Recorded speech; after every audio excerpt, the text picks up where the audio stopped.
வணக்கம். என்டிஏ கூட்டணி உருவாச்சு. சரி, என்டிஏ கூட்டணி உருவாச்சு. ஒரு வலுவான திமுகவுக்கு எதிரான ஒரு வலுவான ஒரு டீம் உருவாயிருக்கு அப்படின்னு சொல்லி பார்த்தா, கூட்டணிக்குள்ள வர தலைவர்கள் எல்லாமே இந்த தேர்தலில் வந்து போட்டியிட மாட்டேன் அப்படின்னு சொல்றாங்க. முதல்ல பார்த்தீங்கன்னா டிடி தினகரன், அவர் எடப்பாடி பழனிசாமி முதலமைச்சராக மாட்டேன், என்டிஏ கூட்டணிக்குள்ள வரமாட்டேன், அவர் முதலமைச்சர் வேட்பாளரை ஏற்றுக்க மாட்டேன் அப்படின்லாம் சொல்லிட்டு இருந்தார். திடீர்னு வந்து அவர் வந்து அமித்ஷா கூப்பிட்டு வச்சு எல்லாம் பேசி என்னென்ன பேசணுமோ அதெல்லாம் பேசிட்டார். சரின்னா அவரும் கூட்டணி வச்சுட்டார். கூட்டணி வச்ச பிறகு பார்த்தீங்கன்னா, நான் சட்டமன்ற தேர்தலில் போட்டி போடலை அப்படின்னு சொல்லிட்டு விலகிட்டார். ஆனால் அவர் கட்சியில் இருக்கிறவங்களுக்கு வேட்பாளர்களாக தேர்வு பண்ணி போடுவார். ஆனால் வந்து டிடி தினகரன் வந்து இவங்க என்டிஏ கூட்டணிக்குள்ளே சேர்றதுக்கு முன்னாடியே ஆண்டிப்பட்டி தொகுதியில் தான் நான் போட்டி போடுவேன் அப்படின்னு சொல்லி கன்ஃபார்ம் பண்ணார். இது வந்து கண்டிப்பாக அவர் இந்த தேர்தலில் ஆண்டிப்பட்டி தேர்தலில் தொகுதியில் வந்து போட்டி போடுவார் அப்படின்னு எதிர்பார்க்கும்போது, என்டிஏ கூட்டணிக்குள்ளே சேர்ந்த மறுநாளே வந்து அவர் வந்து இல்லை நான் வந்து இந்த சட்டமன்ற தேர்தலில் போட்டி போடலை அப்படின்னு சொல்லிட்டார். அதுக்கு பாஜக கொடுத்த ஒரு விஷயம் என்னென்னா, உங்களுக்கு ராஜ்யசபா எம்பி தரோம் அப்படின்னு சொல்லியிருக்காங்க. ராஜ்யசபா எம்பி கொடுப்பாங்க, அப்புறமா மத்திய இணையமைச்சர் பதவி ஏதாவது ஒன்று கொடுப்பாங்க. அதனால் வந்து ஒரு நம்பிக்கையில் நம்ம டெல்லி அரசியல் பார்க்கலாம் அப்படின்னாங்க. டெல்லி அரசியலுக்காக அம்மா மக்கள் முன்னேற்ற கழகத்தை ஆரம்பித்தார். யாருக்காக ஆரம்பித்தார்? எடப்பாடி பழனிசாமிகிட்டேருந்து அதிமுக மீட் பண்ண சொல்லி ஆரம்பித்தார். அப்புறமா இப்போ டெல்லி அரசியலுக்குள்ளே போகிறேன் அப்படிங்கிற மாதிரி சொல்கிறாரு. இதுக்கு பின்னாடி என்ன இருக்குது அப்படின்னு தெரியல. முதல் விஷயம் வந்து எடப்பாடி பழனிசாமிக்கு இந்த மாதிரி டிடி தினகரன் போன்ற நபர்கள் கட்சிக்குள்ளே வந்து ஏதாவது திரும்ப ஒரு கழகத்தையே கொண்டு வந்துருவாங்க அப்படிங்கிற ஒரு பயம் இருக்குது. அதனால் அவர் சட்டமன்ற தேர்தலில் போட்டி போடக்கூடாது அப்படின்னு சொல்லியிருக்கலாம் வாய்ப்பு இருக்குது. அதை தாண்டி பார்த்தீங்கன்னா, அவர் வந்து பாஜக வேறு அழுத்தம் கொடுத்துருப்பாங்க அப்படிங்கிற ஒரு எண்ணம் கூட இருந்துக்கிட்டே இருக்குது. சரி, ரெண்டாவது பார்த்தீங்கன்னா அன்புமணி ராமதாஸும் இன்ன வரைக்கும் தொகுதி பங்கீடு என்னங்கிறத பேசி முடிவாகலை. ஆனால் வந்து அவரும் வந்து கூட்டணிக்குள்ளே வந்துட்டார். அவரும் வந்து தேர்தலில் நான் போட்டி போடலை அப்படிங்கிறாரு. என்னடா இது, எல்லாம் சொல்லி வச்ச மாதிரியே எல்லாமே பேசுகிறாங்க. அதுதான் ஒரே குழப்பமாக இருந்துக்கிட்டே இருக்குது. அவரும் சட்டமன்ற தேர்தலில் நான் போட்டி போடலை அப்படின்னு சொல்லிட்டாரு. அதிமுக வந்து அன்புமணிக்கு வந்து ஒரு ராஜ்யசபா எம்பி சீட்டு தராங்க. அதனால் அவரும் வந்து ராஜ்யசபா எம்பி ஆகிறாரு. அவர் மத்திய இணையமைச்சர் ஆகிறாரா என்னங்கிறதெல்லாம் தெரியல. அவரை பொறுத்த வரைக்கும் வந்து ராஜ்யசபா எம்பி அப்படிங்கிறது ஒரு இதுதான். இப்போ வந்து ராஜ்யசபா சீட்டு கொடுக்குறதுனால அதிமுக வந்து ரெட்டைலை சின்னத்தில் அதிக இடங்களில் வந்து போட்டி போடும் அப்படிங்கிற ஒரு எண்ணம் இருந்தாலும், அம்மா மக்கள் முன்னேற்ற கழகம் வந்து கண்டிப்பாக வந்து ரெட்டைலை சின்னத்தில் போட்டி போட முடியாது. அவங்க குக்கர் சின்னத்தில் தான் போட்டி போடணும். அதே போல் வந்து பாமக அன்புமணி ராமதாஸ் வந்து மாம்பழ சின்னத்தில் தான் போட்டி போடணும். ரெட்டைலை சின்னத்துக்கு தொகுதிகளை அதிகப்படுத்துகிறேன்னு சொல்லிட்டு இவங்களுக்கெல்லாம் குறைக்க முடியாது. இவங்களுக்கு கேட்குற கேட்ட தொகுதிகளில் கை வைக்க முடியாது எடப்பாடி பழனிசாமினால். மாவட்ட செயலர் கூட்டத்தில் கூட அதை தான் பேசியிருக்கிறார் அவர். நீங்கள் வந்து தொகுதியை பற்றி கவலைப்படாதீங்க, எல்லாருமே கேட்குறாங்க, அதிக தொகுதிகளை கேட்குறாங்க, அவங்களுடைய வாக்கு சதவீதத்துக்கு அடிப்படையில் நம்ம வந்து தொகுதியை ஒதுக்குவோம். இப்போ பாஜக 50 தொகுதி எதிர்பார்க்குதுன்னா 50 தொகுதி கொடுத்துருவோமா அப்படின்னு கேட்குறாரு. நாடாளுமன்ற தேர்தலில் 16% வாக்குகளை பாஜக வாங்கியிருக்கு. அதே போல் வந்து எடப்பாடியோட அதிமுக வந்து 18% தான் வாங்கியிருக்கு. அப்படி வாக்கு சதவீதம் வச்சுன்னு பார்த்தோம்னா, இவர் வந்து 18%க்கு எவ்வளோ தேவையோ அதை தான் எடுத்துக்க முடியும். அதுக்கு மீறி நிற்க முடியாது. இப்போ இந்த பஞ்சாயத்தெல்லாம் வரும்.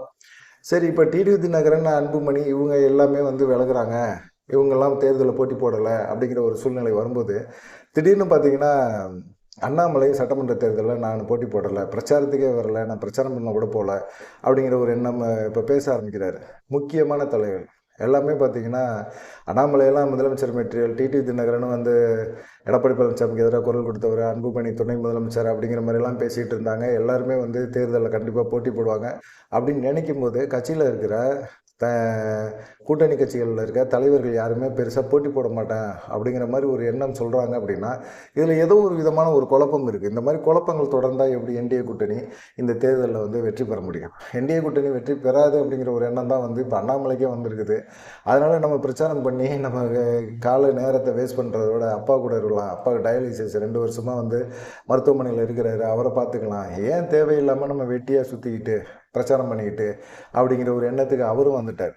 இப்படி அண்ணாமலையும் போட்டி போடலை அப்படின்னா என்ன பண்ணுறது? சிங்காநல்லூர் தொகுதியில் நீங்கள் போட்டி போடுவீங்களான்னு தான் செய்தியாளர் கேட்டார். இல்லைங்க, நாங்கள் அது பாஜக மேலிடம் எடுக்கிறது, கட்சி மேலிடம், அந்த கட்சி மேலிடம் வந்து எடுக்கிற முடிவுக்கு பொறுத்தது. நான் வந்து இப்போதைக்கு தேர்தல் பொறுப்பாளர் பதவியிலேருந்து விலகியிருக்கேன், எனக்கு வேலை இருக்குது, அப்பாவோட அரசியல் முக்கியம் கிடையாது, எனக்கு அப்பா தான் முக்கியம் அப்படிங்கிற மாதிரி அவர் சென்டிமெண்ட்டாக ஒரு டச்சை விட்டுருக்கிறார். இப்போ டிடி தினகரன், அன்புமணி, அண்ணாமலை இவங்கெல்லாம் 3 பேருமே ஒரே சமயத்தில் சொல்லி வச்ச மாதிரி சட்டமன்ற தேர்தலில் போட்டி போடலை அப்படின்னா என்ன காரணம்? வந்து இவங்கெல்லாம் வந்து இவங்களை வச்சு பாஜக வந்து ஒரு காய் நகர்த்தும் அப்படிங்கிற மாதிரி எண்ணத்தில் ஒரு பயத்தில் இருக்கிறாரா? கொங்கு பகுதியில் வந்து அண்ணாமலையும் எடப்பாடி பழனிசாமிக்கு ஒரே சமூகத்தை சேர்ந்தவங்க தான், அதே கொங்கு பகுதியில் இருக்கிறவங்க தான். ஆனால் எடப்பாடி பழனிசாமியோட அண்ணாமலைக்கு வந்து வாய்ஸ் அதிகம். அதனால அண்ணாமலையை வச்சு பாஜக கேம் விளாண்டுருமோ அப்படிங்கிற மாதிரி ஒரு அரசியலில் வந்து எடப்பாடி பழனிசாமி யோசிக்கிறார். ஆனால் பாஜக என்ன நினைக்குது அப்படின்னா, எடப்பாடி பழனிசாமிக்கு தகுந்த மாதிரி காயின் ஊற்றிட்டு, இல்லை அண்ணாமலையும் வந்து இந்த பொறுப்பாளர் பதவியில் வந்து விலகிறாரு, தேர்தல் சமயத்தில் அவர் போட்டி போட மாட்டார் அப்படிங்கிற மாதிரி ஒரு இதை உருவாக்கிட்டு சிங்காநல்லூர் தொகுதியிலையோ இல்லை கிணத்துக்கடவு தொகுதியிலையோ அவர் போட்டி போட வைக்கிறதுக்கான வாய்ப்புகள் இருக்குது. ஏன்னா அவர் வந்து பாஜக மேலிடத்தோட கருத்து முதல்ல இருக்கிறாரு அப்படிங்கிற மாதிரி ஒரு கருத்தை உருவாக்கி விட்டுட்டு அவர் எடப்பாடி பழனிசாமியை நம்ப வச்சுட்டு அப்படித்தானே எடப்பாடி பழனிசாமி செய்கிறாரு, அரசியல் பண்ணுறாரு. அதே அரசியலை நம்மளும் பண்ணுவோம் அப்படிங்கிற ஒரு எண்ணத்துக்கு வந்துட்டாங்களா என்னன்னு தெரியல. அதனால் வந்து பார்த்திங்கன்னா இப்போ அண்ணாமலையும் விலகி நிற்கிறாரு, டிடிவி தினகரனும் விலகி நிற்கிறாரு, அன்புமணியும் விலகி நிற்கிறாரு. இப்போ யாருமே சட்டமன்ற தேர்தலில் போட்டி போடலை அப்படின்னா எடப்பாடி பழனிசாமி தான் முதலமைச்சர் வேட்பாளர் அப்படிங்கிற ஒரு எண்ணம் அவங்களுக்குள்ளே வரும். அப்படிங்கிற மாதிரி அவங்க யோசிக்க ஆரம்பிக்கிறாங்க. இது எடப்பாடி பழனிசாமி பண்ணுற வேலையா அப்படிங்கிற மாதிரி ஒரு குற்றச்சாட்டுமே இருந்துகிட்டு இருக்கு. அண்ணாமலை வந்து நீங்கள் பதவியிலேருந்து நீக்கினா தான் பாஜகவோட கூட்டணியே வைப்பேன்னு சொல்லி ஒரு ஒப்பந்தம் போட்டு தான் கூட்டணிக்குள்ளே வந்தார். இப்போ அண்ணாமலை அந்த தலைவர் பதவியை ராஜினாமா பண்ண பிறகு அதிமுக பாஜக கூட்டணி உருவாச்சு. டெல்லி போனார். டெல்லி போயிட்டு கூட்டணியை முடிவு பண்ணி வந்தார். இப்போ வந்து போட்டி போடுறதுலேயும் பிரச்சனையாக இருக்குது அப்படிங்கிற மாதிரி ஒரு எண்ணம் வந்து இப்போ இருக்குது. என்ன பண்ணுறது, என்டிஏ கூட்டணிக்குள்ளே இருக்கிற கட்சிகள், கூட்டணி கட்சிகள் எல்லாமே வந்து இப்போ தனித்து போட்டி போட கூட்டணிக்குள்ளே இருந்து போட்டி போட்டாலுமே அவங்க தேர்தலை சந்திக்க முடியாத ஒரு சூழ்நிலை உருவாகிருக்கு. அதுதான் எப்படிங்கிறதே ஒரு விஷயமா புரியல. இப்போ அம்மா மகள் முன்னேற்ற கழகத்தை கொண்டாந்து டக்குன்னு கொண்டாந்து இங்கே போட்டாங்க. ஏன் போட்டாங்க? இப்போ பார்த்தீங்கன்னா அம்மா மக்கள் முன்னேற்ற கழகம் முதல் டிடிவி தினகரனோட தான் இது டிவிக்கோட தான் பேச்சுவார்த்தை நடத்துகிறாங்க. செங்கோட்டையன் கூட தான் பேச்சுவார்த்தை நடத்துகிறாங்க. கூட்டணிக்குள்ளே போயிடுவாங்க அப்படிங்கிற ஒரு எண்ணம் இருந்துச்சு. ஒருவேளை செங்கோட்டையன் தாவேகாவோட கூட்டணி பேச்சுவார்த்தை நடத்தி அவங்க அந்த சைடு போயிருந்தாங்க அப்படின்னா கண்டிப்பாக வந்து பார்த்திங்கன்னா முக்குளத்து சமுதாய ஓட்டுகள் வந்து அதிக அளவில் பிரியும். ஆனால் இப்போ டிடிவி தினகரன் பிரித்தாரே இல்லையோ 2021 தேர்தலில் அதிமுக ஓட்டுகளை பிரித்த மாதிரி இந்த தடவை வந்து ஓபிஎஸ் கண்டிப்பாக பிரிப்பார். பாஜகவை நம்பி போனவங்க எல்லாருமே பார்த்திங்கன்னா இப்போ நட்டாற்றில் விடப்பட்டிருக்காங்க அப்படிங்கிறது தான் உண்மை. அது வந்து இப்போ டிடிவி தினகரனும் சரி, அவங்கள வேணான்னு சொல்லி ஒதுக்கி விட்டாங்க. அப்புறம் வேணும், ஓட்டுக்காக வேணும்னு கொண்டு வராங்க. அதே போல் அன்புமணி ராமதாஸ் கட்சி பாமக உடைச்சாங்க, அன்புமணியை தனியாக கொண்டு வந்தாங்க, ராமதாஸ் துரோகம் பண்ணாங்க, அண்ணாமலையை நம்ப வச்சாங்க, அண்ணாமலை மாநில தலைவர்னாங்க. இன்றைக்கி அவர் யாருக்குமே தனி நபர் துதிக்கு பாடுறது அப்படிங்கிற ஒரு விஷயத்தை ஏற்றுக்கவே முடியாதுங்க அப்படிங்கிற மாதிரி சொல்கிறாங்க.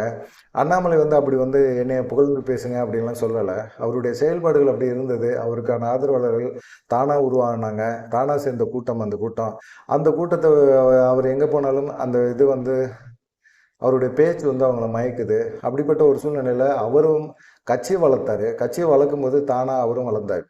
இது வரைக்குமே மாநில தலைவராக இருந்தவங்க யாரையுமே வந்து பெருசாக வந்து கட்சிக்காக பாடுபட்ட மாதிரி தெரியல. ஆனால் தலைவர் பதவியில் இருந்தாங்க. இப்போ முருகன் மத்திய இணையமைச்சர் முருகன் கூட மாநில தலைவராக இருந்தார். அவரை கூட நாங்கள் பொறுப்பாளராக போட்டுருக்குறோம். இப்போ தேர்தல் சமயத்தில் தேர்தல் பொறுப்பாளர் அவருக்கும் வந்து ஒரு 6 தொகுதி ஒதுக்கியிருக்கோம். அண்ணாமலைக்காவது 7 தொகுதி ஒதுக்கியிருக்கோம், அவருக்கு 6 தொகுதி ஒதுக்கியிருக்கோம். அவர் 6 தொகுதி பொறுப்பாளராக ஏற்றுக்கிட்டு தானே அவர் வேலை பார்க்குறாரு. முன்னாள் மாநில தலைவர் தான். அண்ணாமலை போல தான் அவரும் இருக்கார் அப்படின்னு சொன்னார். அண்ணாமலை போல இருந்தாலும் அண்ணாமலை போல் கட்சியை வளர்த்தவங்க யாராவது இருக்காங்களா அப்படிங்கிற ஒரு கொஸ்டின் தான். அண்ணாமலைக்கு சுயமரியாதை ரொம்ப முக்கியம். அதனால் வந்து அவர் சுயமரியாதையோடு செயல்படணும்னு ஆசைப்படுறார். அந்த ஆசைனால தான் அவர் வந்து நீங்கள் எடப்பாடி பழனிசாமி சொல்கிறத நைனா நாயந்தன் கேட்குறாரு, நைனா நாயந்தன் சொல்கிறத வந்து மத்திய அரசு மத்திய பாஜக கேட்குது. இதெல்லாம் வந்து தேவையே இல்லை நமக்கு. நம்ம வந்து ஒதுங்கி நிற்போம். நம்ம இல்லாமல் வந்து இப்போ அண்ணாமலை இல்லைனாலும் பாஜக இயங்காமல் இருக்காது, ஓட்டு விழுவாமல் இருக்காது. ஆனால் எத்தனை சதவீதம் ஓட்டு விழுவும் அப்படிங்கிற ஒரு கேள்வி இருக்குல்ல, அந்த கேள்வி தான் இப்போ எதிர்பார்ப்பாக இருந்துக்கிட்டே இருக்குது. டெல்லி வந்து எடப்பாடி பழனிசாமிக்கு சப்போர்ட்டாக இருக்கிறாங்க. எடப்பாடி பழனிசாமி சொல்கிற ஒவ்வொரு விஷயங்களுக்கும் காய் ஊற்றுறாங்க. டிடிவி தினகரன் தேர்தலில் போட்டி போடக்கூடாதுன்னா ராஜ்யசபா எம்பியை கொடுத்து உன்னை டெல்லி கூப்பிட்றாங்கிறாங்க. அன்புமணியை போட்டி போடக்கூடாதுன்னா ராஜ்யசபா எம்பி உன்னை கொடுக்கணும் வந்துரு அங்கே அப்படிங்கிறாங்க. இப்போ ஓபிஎஸை வந்து நட்டத்தில் விட்டுட்டு போயிட்டாங்க. சரி பார்த்தாங்க, தாவேகா சைடு சசிகலா போகிறாங்க. இப்போது நீங்கள்லாம் வந்து இங்கிட்டு போகிறீங்களா, நான் அங்கே போகிறேன் அப்படின்னு சொல்லி ஏற்கனவே சசிகலா பிளான் படி தான் செங்கோட்டையன் வந்து தாவேகாவுக்கு போயிருக்கிறாரு. அதெல்லாம் இப்போ தான் எல்லாத்துக்குமே தெரிஞ்சிருக்கு. சசிகலா வந்து கண்டிப்பாக தாவேகா சைடு போனாங்க அப்படின்னா கண்டிப்பாக வந்து ஓபிஎஸ்எம் அந்த சைடு போகிறதுக்கு வாய்ப்புகள் இருக்குது. பார்ப்பார், ஓரளவுக்கு பார்ப்பார். அதிமுக கதவுகள் அடைக்கப்பட்டது அப்படின்னு எடப்பாடி பழனிசாமி சொன்னாலும் கண்டிப்பாக வந்து ஓபிஎஸ் வந்து தாவேகா சைடு போகிறதுக்கு வாய்ப்புகள் இருக்குது அப்படின்னு சொல்லி சொல்கிறாங்க. என்டிஏ கூட்டணிக்குள்ளே இருக்கிற தலைவர்கள் யாருமே தேர்தலில் போட்டி போடலை அப்படிங்கிற ஒரு விஷயம் வந்து இப்போ அரசியல் வட்டாரத்தில் ஒரு விவாத பொருளாக இருக்குது. எதுக்காக அவங்க போட்டி போடலை? ஒரு கட்சியோட தலைவர் அப்படின்னா அவங்க போட்டி போடணும். இப்போ எடப்பாடி பழனிசாமி என்டிஏ கூட்டணி வச்சிருக்கிறாரு, அவருக்கு தலைமை அவர் தான் அப்படின்னா எடப்பாடி பழனிசாமி தேர்தலில் நான் போட்டி போடலை அப்படின்னு சொன்னால் எப்படி இருக்கும்? யோசிப்பாங்களே எல்லாருமே. அதே போல் தான் இப்போ இந்த விஷயத்துலையும் யோசிக்கிறாங்க. எப்படி ஏன் போட்டி போட மாட்டாங்க அப்படின்னு சொல்லி யோசிக்கிறாங்க. இதை தான் எல்லாருமே பேச வேண்டியதாக இருக்குது.